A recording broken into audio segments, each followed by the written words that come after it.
Welcome to 3 at 5, 3 of the top trending news stories at 5 p.m. every day. I'm Andrea Den. In Hong Kong, it's the second time this week a serious medical blunder happened. Yesterday, doctors of the Prince of Wales Hospital failed to discover that a deceased organ donor had cancer.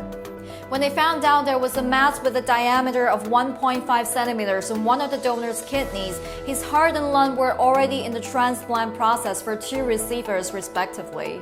Earlier this week, doctors from Pamela Yeo Nethersole Eastern Hospital notified the hospital authority that they mistakenly removed a quarter of a patient's lung with the wrong diagnosis that the patient had lung cancer.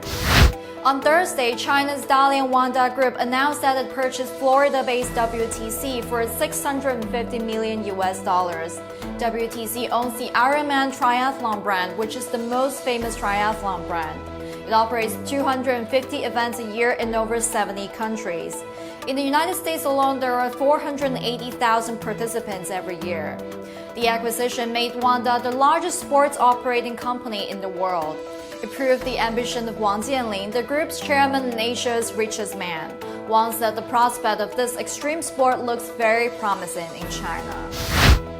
Since the beginning of the year, 293,000 migrants, mostly refugees, have tried to reach Europe via the Mediterranean Sea.